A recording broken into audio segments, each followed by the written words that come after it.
नमस्कार, city web में एक बार फिर आपका स्वागत है। आपका दिन शुभ हो और मंगलमय हो।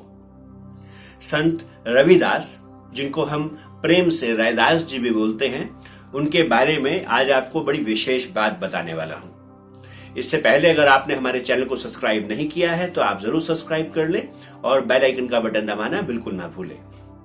संत रविदास यानी कि रैदास जी बनारस में पैदा हुए और एक ऐसे विलक्षण संत हुए जो कि लगभग 120 साल इस धरा को सुगंधित करते रहे अपनी भक्तिमय छाया से।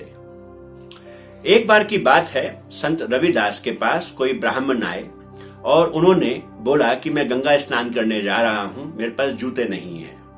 प्रायः संत रविदास जी कोई भी व्यक्ति जो उनके पास आता उनको बड़ी खुशी के साथ, क्योंकि जूते गांठते थे, उनको जूते फ्री में बिना पैसे लिए ही भेंट कर दिया करते थे। और ये तो ठहरे ब्राह्मण, तो इनको बड़े प्रेम से अपना भाई बना के बड़े प्रेम से जूते भेंट कर दिए। पूछा कहां जा रहे हो, तो ब्राह्मण जी ने बोला कि मैं गंगा स्नान करने जा रहा हूं। अब रविदास जी ने बोला कि ठीक है, आप गंगा स्नान करने जा रहे हैं, यह एक सुपारी ले जाइए और गंगा मैया को मेरी तरफ से भेंट कर दीजिएगा, बोलिएगा उनके बेटे ने भेजी है।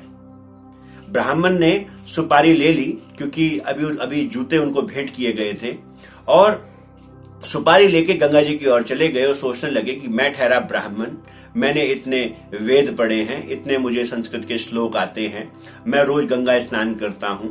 और रविदास जी तो कभी गंगा स्नान करने जाते नहीं, हमेशा जूते ही गांठते रहते हैं। भला गंगा मैया का बेटा वो होंगे या मैं होऊंगा, ये सोचते रहे। गए, स्नान किया, आते हुए वापसी उनको थोड़ा रास्ते में जब कपड़े पहन लिए तो याद आया कपड़े पहनने के बाद कि अरे वो सुपारी तो भूल ही गए। थोड़ा सा वापस पलटे, थोड़ी दूर गंगा जी के नजदीक गए, उछाल के सुपारी गंगा जी में फेंक दी कि ठीक है, ये सुपारी भी यहीं डाल देता हूं, मैं कैसे गंगा मैया को दूं, गंगा मैया कोई रविदास जी की सुपारी तो लेगी नहीं।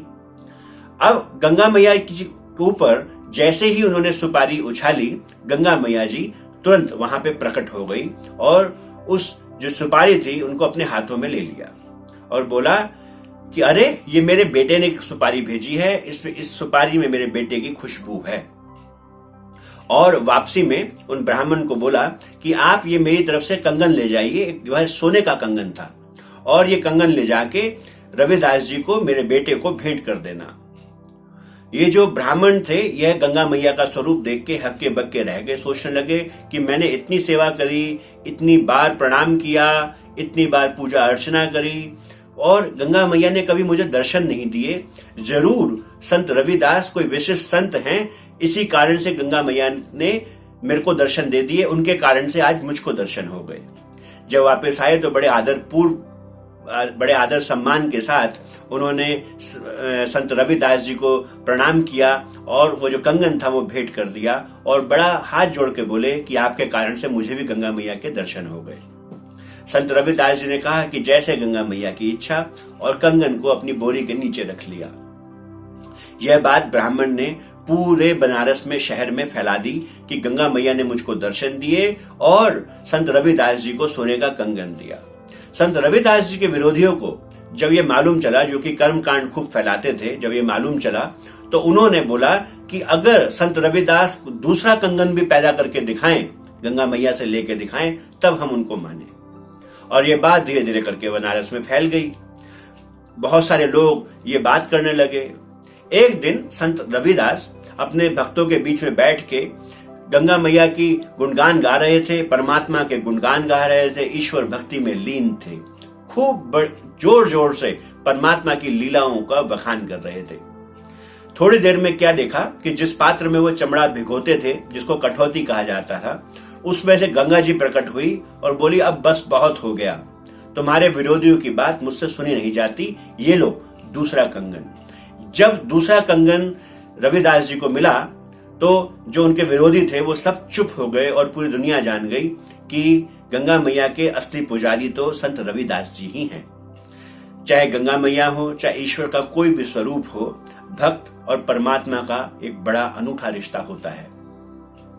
जब सब लोगों ने ये देखा कि संत रविदास जी के पास दोनों कंगन आ गए हैं, तो यह बात पूरी बनारस शहर में और पूरे आज तो पूरी दुनिया में प्रसिद्ध हो गई, मन चंगा तो कठौती में गंगा। जी हां, अगर सच्चे मन से भक्ति की जाए तो आपके अंदर ही परमात्मा है और आपको हर समय वह देख रहा है। आज के लिए इतना ही। कल मिलेंगे आपसे एक बार फिर एक नया विचार, एक नई कहानी लेके। आज के लिए नमस्कार।